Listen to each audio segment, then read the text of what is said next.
All right. Welcome back to the Real Estate Play-by-Play. We have an amazing episode today. I'm super excited. Yep, home field advantage. Yes. This is the big one because you want home field advantage. 100%. So it's interesting.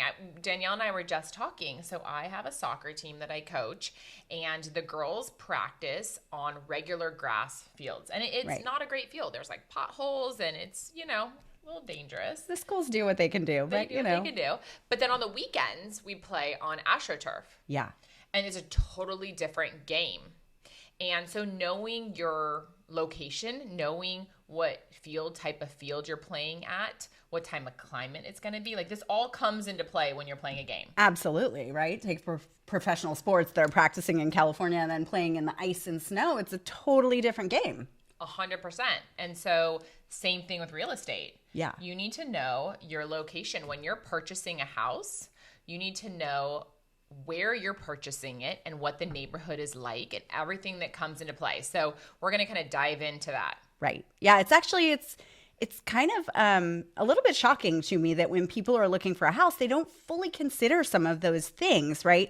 They know what size house they want. They know how many bedrooms. They know if they want a 1-story or 2-story, but they don't think about all those little extras, right? Not just the neighborhood that you're in, but what are the neighbors like? Those Right. kind of things.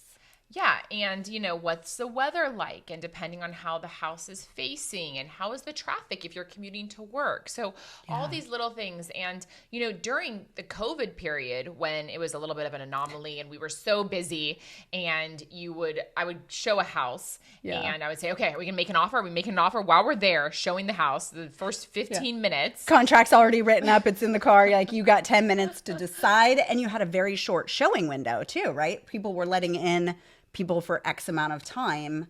Right. And that was kind of it. And then you're expected to remove all your contingencies just to be able to compete. Yeah. So even if, you want to do an inspection or see the house again, it didn't really matter. You had to figure out if you wanted to buy the house right there and then. Right.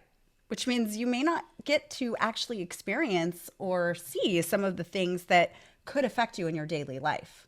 Right. So now in this market, it gives us a little bit more time as a realtor to spend with my buyers in their potential property. Right. So for example, I have a client that were looking at this property and they really loved it and they were considering it, and it's a high price point house. And I said, hey, let's come back tonight or tomorrow night in the evening time, twilight time, when the sun's setting. It was a view property.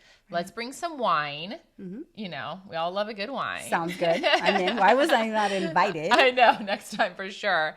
And let's experience the property at the twilight time, because a lot of times you're showing the houses during open house time. It's 2 to 4 or 1 to 4 in the afternoon. Not really seeing the property in the early morning or in the evening time.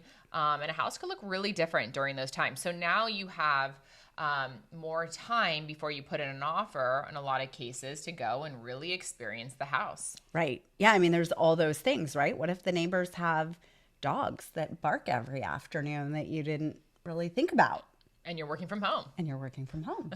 Or you have a young baby or something like that that could really affect things. Or, whatever, your neighbor leaves a huge strobe light on every night and it shines in your window or whatever. These are situations that I've actually had come up for clients that after they buy a house, they kind of go, oh shoot, I didn't really think about some of this stuff. Right. Yeah.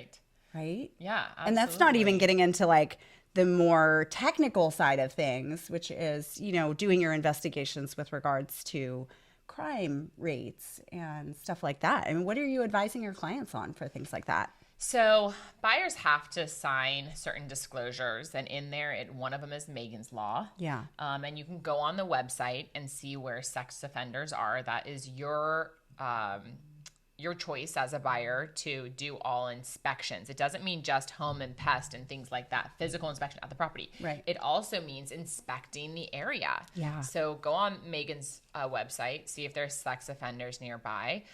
You can tell, I always tell people, because people ask me, hey, how safe is this neighborhood? Yeah. And if you're an agent and you know your area, you can give that answer to your clients. But it's really in some regards subjective, because what's high crime to one person might not be high crime to another person. Right. So you kind of have to be careful. But, take a look around at the other houses. Do they have bars on the windows? How are their cars in the driveway? Yeah. Does that meet your standards? Everyone's standards are different. Yeah. How are the homes in the neighborhood kept up? I had one buyer, I remember, who her thing was she wanted a neighborhood that had houses that were all kept up really nice. Right. And just for the way it is, rentals aren't kept up as nice as somebody who owns a property. Yeah. Is the owner. So, you can physically walk around the neighborhood. And if you see somebody out, this is my thing. If I see a neighbor outside and my clients are considering the house, I'll be like, hey, how's the neighborhood? How long have you been here? Do you like it? Give us some feedback. Let us know what's going on. It's really amazing if you corner a neighbor, how much they are willing to share about things. Yeah, absolutely. Yeah.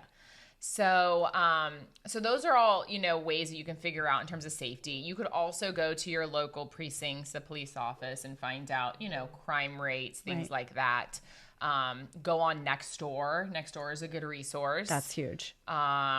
Certain mothers clubs or different neighborhood clubs. In the Know. I know Nevada, we have In the Know. Yeah. Facebook, social media. Look at those pages. Ask around. Ask people that live in the neighborhood.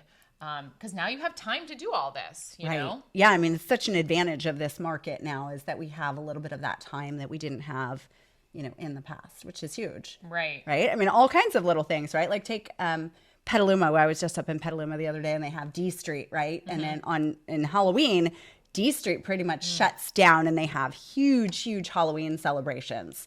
Well, if you're a family who doesn't love that and doesn't love having, hundreds of kids come to your door on Halloween, like that's something you need to know. Something to consider, yeah. And that actually kind of goes back to reinforcing why it's so important to hire a realtor that is a local agent that's been doing it, that knows the area. Yeah. Because those are the things that won't necessarily be disclosed to you unless you have a agent that knows the area. Yeah, and so that brings up a good point, right? Because I see this sometimes where, we get a property that is listed at a certain price point and it's an out of area listing agent. And you can kind of tell that they may not understand the difference between neighborhoods, right? So Nevada, obviously, and most cities have some very defined neighborhoods where if you go just even a half a block away around the corner, it is a totally different neighborhood. And any real estate agent who doesn't know that local area might be looking at comparable sales from those, streets that are really close by and go, oh, well, look, there's a house that sold for the same square footage and this is what it sold for. And they might be using that to help price the property when it's really not a great comparable sale. Absolutely. And it's not only important for buyers when they're purchasing a house to have an agent be like, hey, this is overpriced or this is underpriced for this neighborhood, but also when you go to sell your house too. Yeah. I had a situation earlier in the week where an agent from outside the area called me and said, hey, can you come look at this house that I'm going to be bringing on the market? So I went there. Yeah. His client wanted 1112.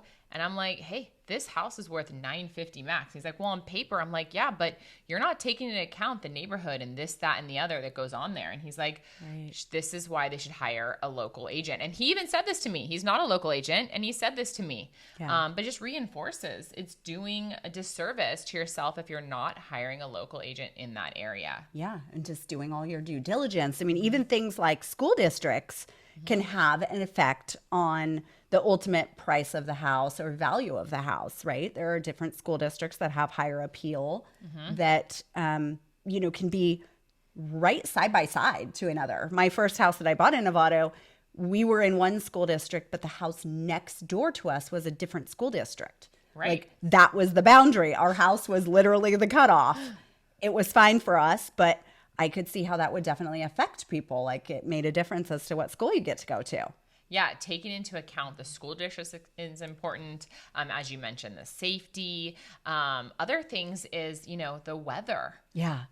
You go a couple exits up south or north from where we live here in the North Bay, and the weather changes drastically. Right. And you may not even know that if you look at just kind of the overall statistical data. But, you get the ocean breeze that pulls through in the evening, and all of a sudden you have some really cold temperatures come 6, 7 o'clock at night, right? That makes a big difference. Like for me, I don't prefer that. I like it warm. And that ocean breeze makes a big difference whether I'm comfortable or not comfortable. And you look at it geographically, it's pretty close together. Right. And somebody like Danielle is going to be probably looking for a house that has AC or one that she can put one in. That's or huge. A pool. Right. So knowing the climate is really important to decide what type of house you're going to be purchasing and what amenities it have to suit your needs with the climate. Right. Yeah. Whether you need a pool or whether you don't need a pool, right? A lot of areas might have pools, but you really only get pool weather, a week, maybe 2 weeks a year. Is it worth it to have that expense of a pool if you're not going to have the weather to justify it? Right. And it's kind of the same thing. Like if you're, playing a game, and you mentioned this earlier, you practice in California and the weather's nice and it's warm, and you go play in Green Bay, like the Packers, and you're playing in the snow. It's just different. It's a different whole mentality. So it's that home field advantage, right? Right. Those that are practicing in that snow get an advantage because they're used to it. It doesn't have the same effect. Yeah. So the question is, if you're a buyer and you're looking for a property, maybe the question is, how do I know what these things are? How do I do more investigation? And I would recommend going to the house multiple times at different times of the day. Yep. Gauging. And don't be afraid to stay for a little while. Right. Yeah, right? Have a glass of wine. Like, it's okay. Hang out for a little bit. It's your future home. You want to make sure that you've really experienced it. Yeah, absolutely. And if you, for example, a lot of people commute because we're in the suburbs here. We're the outskirts of San Francisco. Yeah. Depending on where you purchase a home is really going to depend on how long it's going to take you to get to San Francisco. And so sitting in the car during traffic hours, go to that house, leave at 7 a.m., see how long it takes you. Right. Because, if you're like in San Anselmo and you have to get through the hub or wherever you're going, sometimes it gets bottlenecked there. I mean, it could take you literally where you can drive with no traffic 2 minutes. It could take you a half an hour in traffic. Right. Even though it's 20 miles. Like it looks on a map like it's no big deal, but you need to experience it live and in the moment as you would if you were living in that property. Yeah. So go drive around the area, drive your commute drive. And as I mentioned earlier, walk the neighborhoods. Yeah. Walk the neighborhoods. Talk to neighbors. Get a feel for the area. 100%. Yeah. Yeah. It's huge. It's crazy that it doesn't really happen as much, but it really doesn't. Yeah. So home field advantage. Home field advantage. The real estate play-by-play. Cheers. Cheers.